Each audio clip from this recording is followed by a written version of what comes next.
we are on the last part of the webinar on question and answers and suggestions and discussions and what will be the next level. And our two co-chairs, Holly and Alex, would lead that part. Holly and Alex. Yes, well, I'd like to thank all of the speakers for a really stimulating webinar. And to launch our Q&A, I'd just like to make a few summary comments. We've heard that studying dose response of non-invasive brain stimulation in animals is really important and challenging. We've heard that on the dose side, there's an importance to modeling the field, but also we should measure the field when we can. On the response side, we can measure the response, but also modeling the response, as Flavio mentioned, can be valuable as well. We've learned about limitations of animal models of human situations due to physics, and that the response can depend on the cell type, and we don't always know what cell type we're actually stimulating unless we're able to do those cell-specific measurements. And we've also heard in the last few talks novel approaches that will be needed for different forms of energy that are used for non-invasive brain stimulation, such as focused ultrasound. And maybe, Alex, would you like to make any introductory remarks before we open up for the Q&A? I think that was an amazing summary. I was very impressed by the whole depth and breadth of the talks, and I think we can just jump right in the Q&A. So there should be a hand raise function, or people can put comments in the chat. Who would like to begin? We already have the chat space open, so those who have questions, they can kind of put their question in the chat space, or basically they can just turn on their video and ask the question. So we have all those options available right now.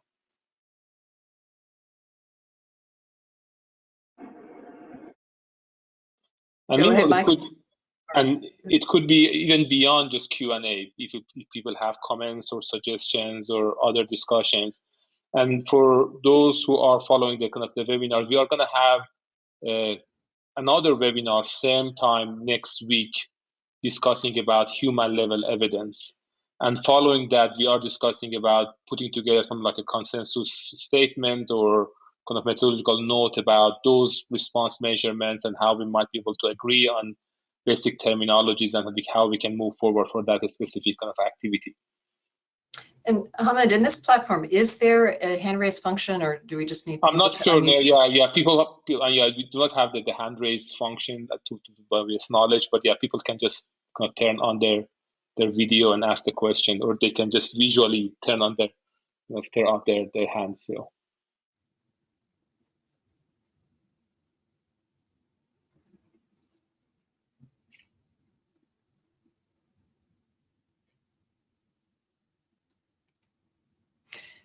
Yeah, I would ask a question to the other speakers as well. Can people comment on examples where work from animals translated and made something different happen? Because something different happened in the clinic, something meaningfully different. And why? Because I feel like a lot of times it doesn't, right? The animal people do their work. Maybe they're chasing the clinical people rather than making new suggestions. So I wonder if any of the speakers would have examples of when it did happen and why it was successful in those cases. I can comment on that. Engel showed some of the work from our project where we systematically examined the parameters for seizure induction with magnetic and electrical stimulation in non-human primates in a way that we would not have been able to do in a human study, basically continuously, repeatedly exposing the animals to the stimulation.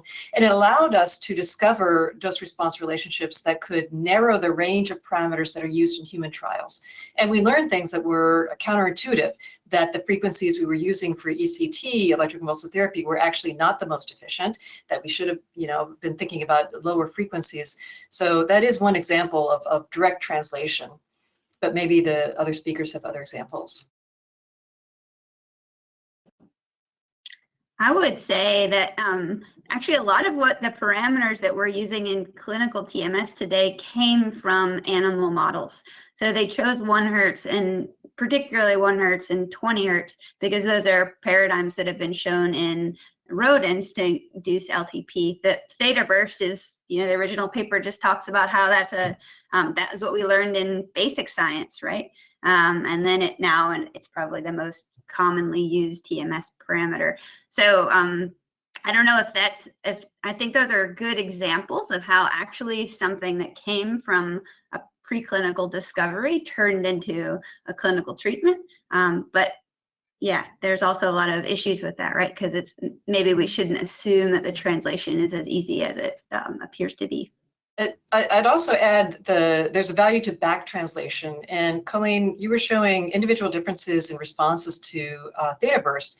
And I'd be interested in whether you can use invasive means in the non-human primates to understand what is the basis of those individual differences. Because we see those in humans too, and we don't know why.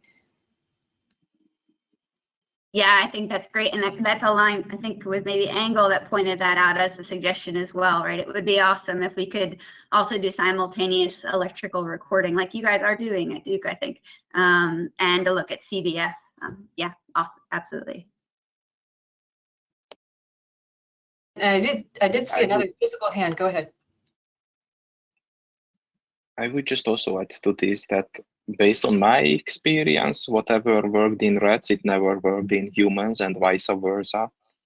So I really feel that it's important to, also the techniques are not always available in both species. So I feel that it's really needs to be fine tweaked to the particular question. But actually I wanted to ask this from everyone that, so now if we, and actually as Dr. Wixon mentioned, that how low we can go. So, and I also saw that there could be always a handful of cells that are modulated. So does this mean that for each indication, let's say a clinical indication, we should have a set of doses or stimulation parameters, or how much can be generalized that, let's say, theta burst stimulation can be used for 10 different conditions? I don't know if you see a unified parameter space that can be good for certain conditions and not for others. Yeah, I think you're making a good point, and we didn't really talk about response as therapeutic response in a clinical indication, which is, kind of could be a result of the neurophysiological response to the stimulation. And your question about how much it can dose response functions be generalizable across clinical conditions, I think if you want to start at the tractable problem of what does the stimulation do in terms of its effect on cells and circuits, things that can be objectively measured, you might have some generalizable fundamental principles there. And then to the degree to which you can link your clinical disorder to circuit dysfunction or specific dysfunction in neural oscillations, then that gives you the bridge for what might be or might not be generalizable. But let's open it up to the other speakers or participants who'd like to comment on your really interesting question.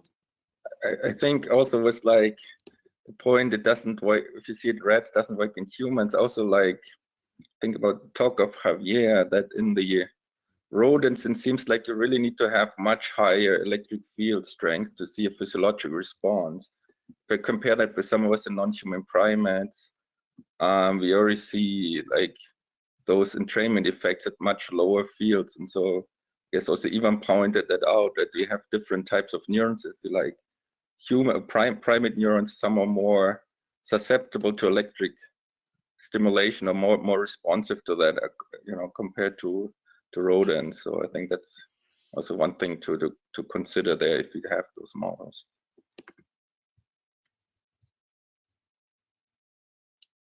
Just to add something to this point, it is important to consider not only the species but also the age of the animal. And Dr. Lisenby indicated that with looking at, for example, multi-threshold dysfunction of age.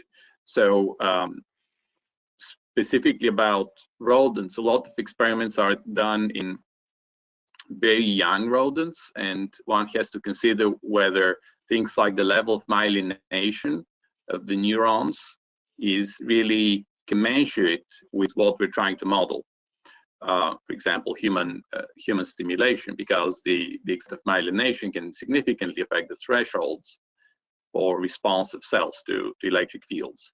So again, X is like the species and the age relevant to the species. These are all very relevant and have to be carefully considered when designing and interpreting animal experiments. Yeah, that's a very good point. And the age, the neurodevelopmental stage of the species that you're using to model the human needs to match the neurodevelopmental stage of the human that you're trying to model. And I'm curious about the e-field modeling packages. I'm really glad to hear that there's going to be a non-human primate module for SIMNIPs. Is there an opportunity to adjust the assumptions for tissue conductivity in platforms like SIMNIPs? Because doesn't tissue conductivity change with age? And can we tweak the modeling to be neurodevelopmentally more precise? Yeah, that's amazing point.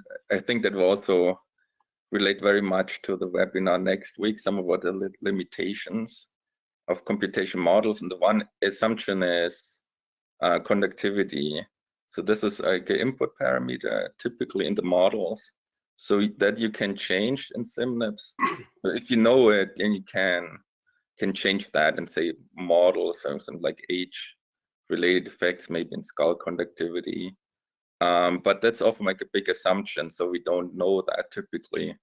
And so if you have measurement data for that, that would certainly improve the model a lot. So if you look at those responses for e-field modeling, you basically need to also put a big error bar at the e-field estimate in a way. So keep that in mind. Now I would add that there is the question about not just the bulk conductivity, but the neuron properties. And in terms of modeling these, we have developed methods to apply different extents of myelination to cortical neuron models in our papers with Aberes, first author in Brain Stimulation 2020. We basically took neuron models from immature rodents, and we scaled them to human size and human properties, and we also applied myelination to reflect adult humans, right? So there are these methods where you can go within the same model. Essentially, you can rescale it basically for species and for age with effects like myelination. So these are tools that we have provided as part of the this application, and I know that various researchers are using them. So there are ways to model both the electric field effects as well as effects on the neurons of age and species. Hamid, I realize we've now transitioned from the Q&A and group discussion to the agenda item conclusions and road ahead. And we just have one kind of question in the chat space, if you can address, or our speakers are interested to address the role of kind of sex in animals. Yeah, absolutely. Also, if you think about Colleen's work with non-human primates, there are like massive differences just in the head size. Also in our own work, see with a female monkey and a male monkey, that just because of that, you already see quite some differences. And so make sure you take that into account just from experimental planning and dosing. Yeah, and we have something like, go ahead, Andres.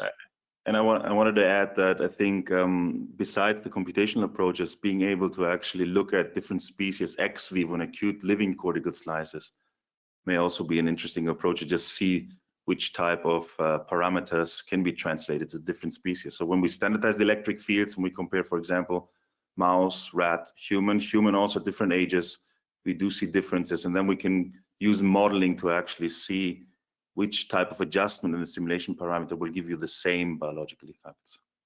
Yep. Of course, ex vivo preparations, they don't resemble the in vivo situation apparently, ongoing activity state dependency, but I think is a starting point to just look at some of the critical parameters that may determine this cross-species differences. To better translate then some of the findings into the in vivo situation. Yep. Yeah. I would like to mention that I think that we really need to think about how to translate all this information from animals. From my experience, I think that to directly move this result to human is almost impossible. Okay, So for me, from the last years, I think that the best option is try to validate simple models in animals, and for constructing more sophisticated computational models that we can apply to humans. So I mean, we need to validate the electrical field distribution. For example, animal models could be an excellent opportunity to do that. And then fine-tuning the electric field modeling, and then translate to human or even monkey one. And I think it is the same for individual neurons, small networks, and so on. So we cannot move directly from animal to human. In my case, in rodent, it's even a bad, worse situation. But I think this is really useful for validation of model, computational models, and this is a good opportunity, I think. Thank you. And I know that Holly needs to leave for another meeting in a few minutes. Holly, do you want to make some sort of conclusion about the things that you have, and then we can just have last slides and just kind of wrap up the things that we have? No, I'll try to stay for a little bit longer, but I think it's a good time to transition to next steps. Good. And we already have another question from Elisa, if others are interested to discuss that. Or Elisa, do you want to kind of? Yeah, I mean, very quickly. So we all, the majority of studies are looking at neurons, and I was very intrigued by the previous talk on microglia. Somebody mentioned astrocytes. So we're only getting a small portion of what's happening in the brain, and should we be studying both in vitro and in vivo other cells?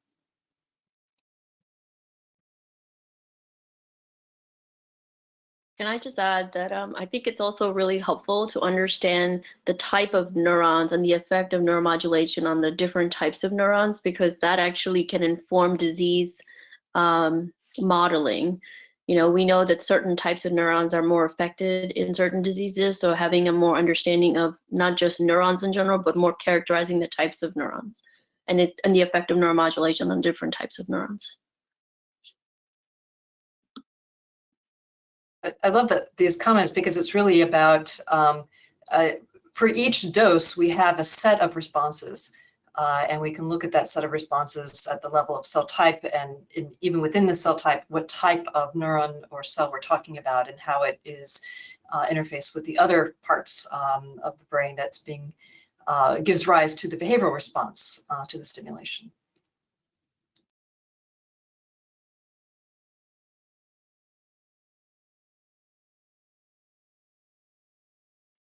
There are a few other notes in the discussion, in the chat space, if others are interested to just present their notes here as well. So here at Kentucky, we're doing clinical pharmacology work in substance use disorders, and so we're using neuronavigated TBS. And what we'll do is give different doses of THC that are known to disrupt the cognitive function, and then essentially we're taking one stimulation protocol and trying to push and pull pharmacological dose response curves. A lot of that work was informed by the pharmaco-TMS stuff that came out of motor and preclinical studies. So I'm excited to see in the interest of bidirectional translation, see pharmacological dose response curves being worked into the animal models as the stimulation response curves are being worked out as well, because that is something that guides our clinical work in terms of our study design to go after really modulating clinically relevant conditions in the psychiatric space.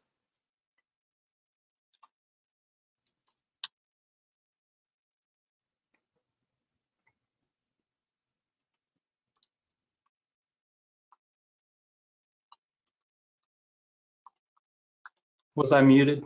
I'm just To build on that, I agree. I think that's awesome. And honestly, we in the TMS or TES field can learn a lot from paying attention to our friends that do dose response and like behavioral pharmacology studies, right? They own dose response, the literature. So bringing them both fields together is where we all need to go. It just, in humans, it gets very complicated to try and work out dose responses in both modalities in one study. And there's been multiple times over the past 4 years where I wanted to change the stimulation protocol that we went with for our study. It just wasn't feasible. But I think in the animal work, you know, you can get more results faster. So it, you know, and that can inform, you know, the types of protocols that we would use and propose in our next round of clinical studies.